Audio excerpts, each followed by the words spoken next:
Shri Parvati asked, "O Bhagavan, you are the knower of all principles, and through your grace, I have heard about various types of dharma related to Shri Vishnu, who is the ultimate savior of all worlds, O Devadadeva. Now, I wish to hear the glory of the Gita, by listening to which the devotion to Shri Hari increases."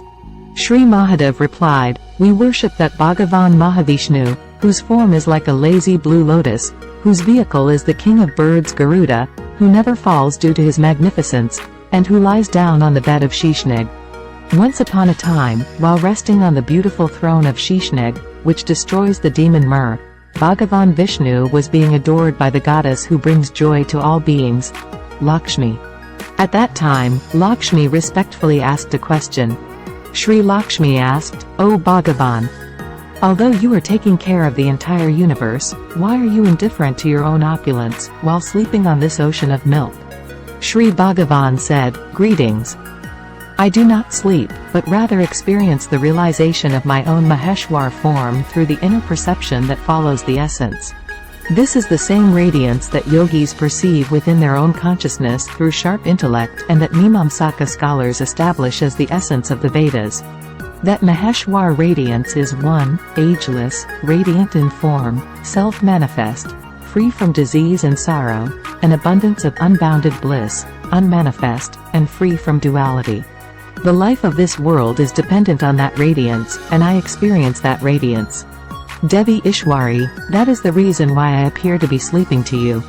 Shri Lakshmi Ji said, "O Antaryama, you alone are the focus of meditation for yogis, and apart from you, there is no other worthy object of meditation. Knowing this, I am filled with curiosity.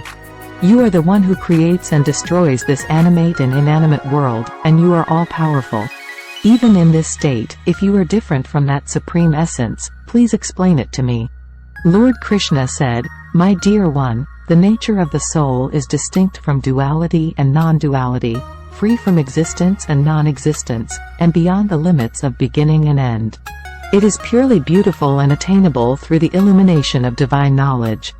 It is the embodiment of supreme bliss and the only form of my divine self. The unity of the soul is what everyone should strive to understand. This is also explained in the scriptures of the Bhagavad Gita."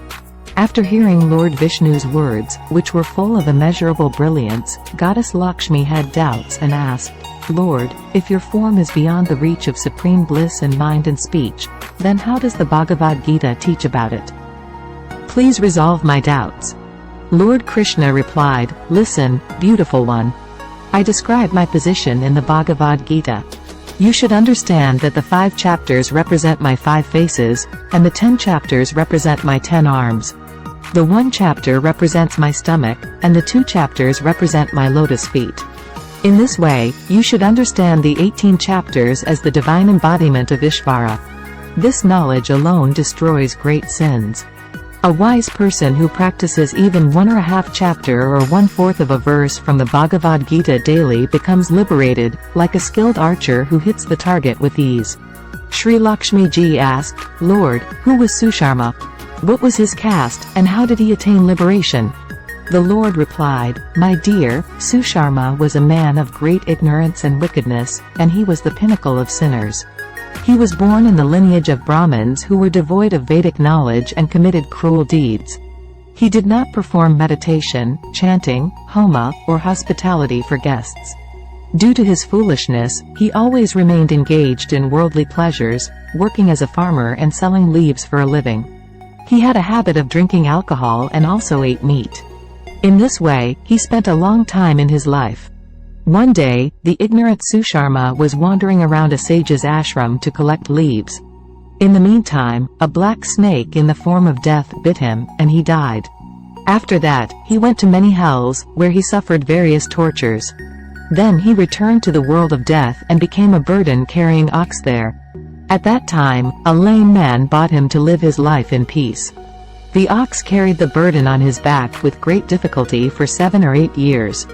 One day, the lame man took the ox to a high place and spun him around for a long time with great speed.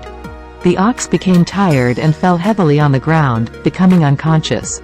At that time, many people were gathered there out of curiosity, and a virtuous person from that community donated his merit to help the ox. Afterwards, some other people also donated their merits for it, and even a prostitute who didn't know about her own merit still made some sacrifice for the ox after seeing others do it. Later, the messengers of Yamaraja took the dead animal to Yamapuri first, thinking that it had become virtuous due to the prostitute's donation, and then released it. It was then born into a family of high birth and character in the earthly realm, and even then it kept remembering its past life's events. After many days, it became curious about the knowledge of salvation that removes ignorance, and went to the prostitute to inquire about her donation, asking, "What merit did you donate?" The prostitute replied, "There was a parrot sitting in a cage that used to read something every day, and my mind became purified by it. I donated the merit of that parrot to you." After that, they asked the parrot, and it began telling its ancient history by remembering its past life. The parrot said, "In my past life, even though I was a learned scholar, I was consumed by pride in my knowledge. My attachment and aversion had grown so much that I even began to envy virtuous scholars. Eventually, I died and wandered in many miserable realms before being born into the parrot family due to my extreme criticism of the Sadguru. Due to my sins, I was separated from my parents at a young age. One day, during the summer season, I was on a pilgrimage route when some thieves stole me. Later, this goddess bought me and taught me the first chapter of the Bhagavad Gita with great respect, just as she did to the young children of the sages. Hearing her teachings, I too began to recite the verses repeatedly. Meanwhile, a pickpocket stole me from her. Afterward, this goddess purchased me again.